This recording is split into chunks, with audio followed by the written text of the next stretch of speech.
चलिए जान लेते हैं कि भारत जापान के रिश्ते पर कितना असर पड़ेगा इस दौरे को लेकर के। तो भारत जापान के आर्थिक रिश्ते बहुत मजबूत हो रहे हैं। भारत में निवेश करने वाला जापान 5वां बड़ा देश है। ये भी बता दें आपको कि भारत में निवेश करने वाला जापान 5वां बड़ा देश है। जापान के लिए भारत पसंदीदा और भरोसेमंद निवेश देश है। साल 2025 से 26 में तकरीबन 27.5 अरब डॉलर का MOU साइन हुआ है। यह भी बता दें आपको कि व्यापार हुआ है। जापान ने 10 वर्षों में निवेश का लक्ष्य किया तय और तकरीबन 61 अरब डॉलर से ज्यादा निवेश करने का लक्ष्य है। तो भारत जापान में व्यापार पर भी हम बातचीत कर लेंगे।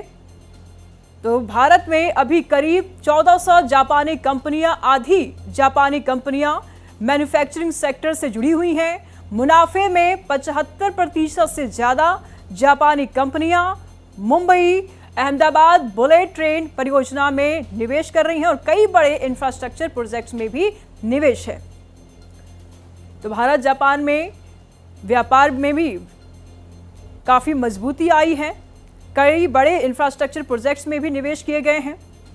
और साथ ही साथ ये भी हम आपको बता दें कि भारत जापान में व्यापार की अगर हम बात करें तो भारत में अभी करीब 1400 कंपनियां हैं। आधी जापानी कंपनियां मैन्युफैक्चरिंग सेक्टर्स में हैं। तो हैदराबाद हाउस में द्विपक्षीय बातचीत हुई प्रधानमंत्री मोदी और जापानी PM के बीच में, और इस बीच कई अहम मुद्दों पर बातचीत हुई है, कई अहम समझौते हुए हैं। PM मोदी सनाए ताकाइची की मुलाकात बेहद खास। दोनों देशों के रिश्तों को लेकर के अगर कहा जाए तो इससे एक मजबूती मिली। हैदराबाद में द्विपक्षीय वार्ता बेहद महत्वपूर्ण रही।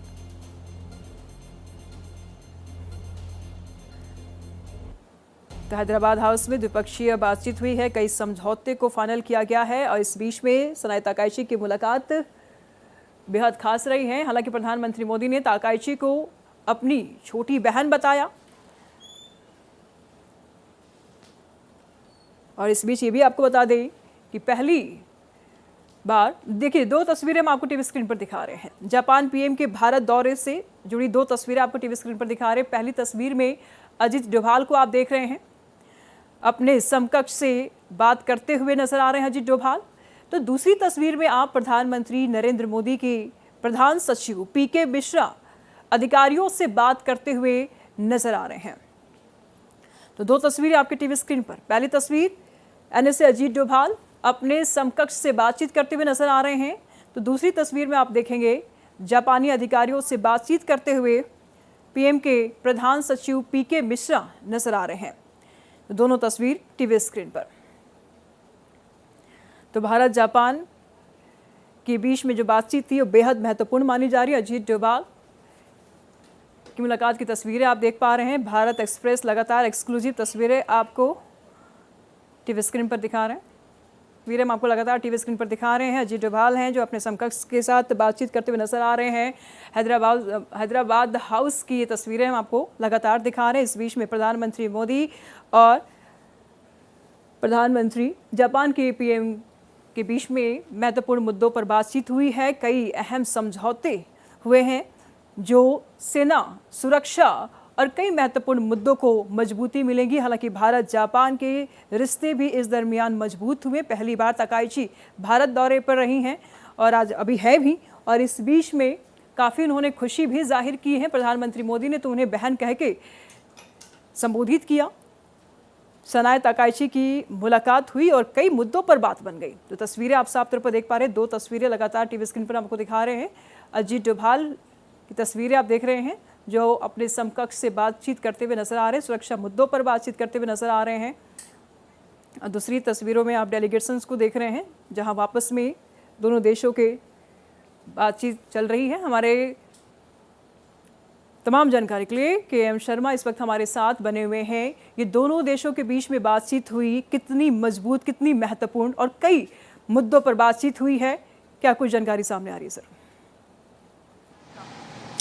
4 बातें बहुत महत्वपूर्ण है। एक तो क्लीन एनर्जी पे टाई अप हुआ है। क्लीन एनर्जी पे टाई अप होने के साथ साथ एनिमल हस्बेंड्री के साथ और उनके काउंटर पार्ट मिनिस्ट्री के साथ ये बात हुई है कि बायोगैस के प्रोडक्शन को और कैसे सुगम और इम्पोर्टेंट किया जाए, कैसे आगे बढ़ाया जाए जिससे ग्रामीण क्षेत्रों में बायोगैस की कोई दिक्कत ना हो।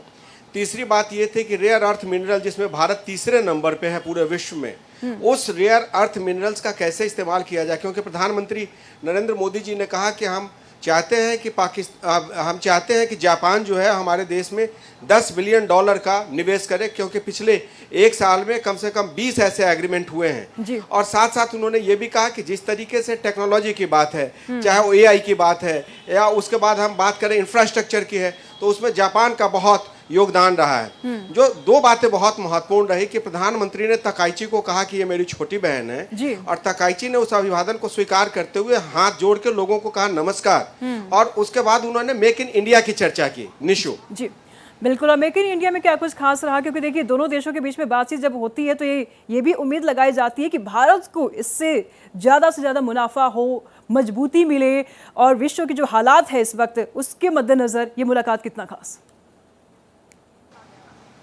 देखिए, मेक इन इंडिया की चर्चा इसलिए नहीं हो रही है कि हमसे कुछ बहुत ज़्यादा उनको उम्मीद है, लेकिन पहले जब मैं और आप अगर पढ़ते थे तो मेड इन जापान की बात करते थे। आज जापान के प्रधानमंत्री जो हैं वो मेक इन इंडिया की बात कर रहे हैं, तो ये भारत के ग्लोबल ताकत की बात है कि भारत की शक्ति विश्व में कैसे बढ़ रही है, हमारी टेक्नोलॉजी का एडवांसमेंट कैसे है, क्रिटिकल मिनरल्स की बात करें, सेमीकंडक्टर्स की बात करें, रेयर अर्थ मिनरल्स की बात करें। उसके बाद अगर हम बात करें तो जिस तरीके से जापान ने हमारे साथ सहयोग किया है पीछे, और हम उनका सहयोग कर रहे हैं, तो दोनों देशों की आपस में जो बातचीत है, चाहे वो बायोगैस की हो, चाहे वो डिफेंस टाइज की हो, उसके बाद अगर हम बात करें तो अभी हमारी जो स्थिति है स्पेस में और सेमीकंडक्टर्स में बहुत अच्छी स्थिति है। तो सबको मिलके इसलिए वो बात कर रहे हैं मेक इन इंडिया की, कि कभी मेक इन जापान की चर्चा होती थी, अब मेक इन इंडिया की चर्चा जो है जापान के प्रधानमंत्री कर रहे हैं, तो ये पूरे देश के लिए गौरव की बात है।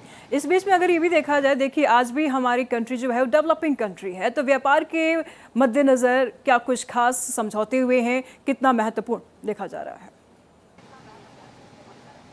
जैसा मैंने बताया कि 4 टाइज हुए हैं, एक उसमें हेवी इंडस्ट्री के बीच में हमारे टाइज हुए हैं, उसके बाद रेयर अर्थ मिनरल्स की बात हुई है, डिफेंस की टाइज हुई है, और डिफेंस के साथ साथ क्लीन एनर्जी पे हमारा टाई अप हुआ है। तो ये चारों ऐसे क्षेत्र हैं। उसके बाद इंफ्रास्ट्रक्चर और कल्चरल जो चर्चा है, बाकी तमाम चर्चा हुई, लेकिन जो 4 डॉक्यूमेंट शेयर किए गए उसमें से rare earth mineral, defence, artificial intelligence और साइबर सिक्योरिटी, उसके बाद डिफेंस टाइज और बायोगैस, ये बहुत इंपॉर्टेंट क्षेत्र है जिसमें दोनों देश एक दूसरे में निवेश करेंगे, और निवेश करने के साथ साथ ये कोशिश करेंगे, क्योंकि विकसित भारत की बात जो है वो प्रधानमंत्री भी कर रहे हैं और तकाइची भी कह रही हैं कि भारत विकसित हो, ये उनकी इच्छा है, और उसके लिए जो जापान है वो बहुत उनकी मदद करेगा, सहयोग करेगा। बिल्कुल, लेकिन इस बीच सवाल ये भी उठता है, देखिए प्रधानमंत्री मोदी लगातार कहते हैं कि भारत आगे बढ़ रहा है और भारत बहुत तेज़ी से आगे बढ़ेगा, टॉप 3 देशों में होगा, लेकिन सवाल ये ऐसे में ये भी उठता है कि आगे तकाइची का क्या कुछ कार्यक्रम है, क्योंकि 3 दिवसीय दौरे पर भारत आई हैं,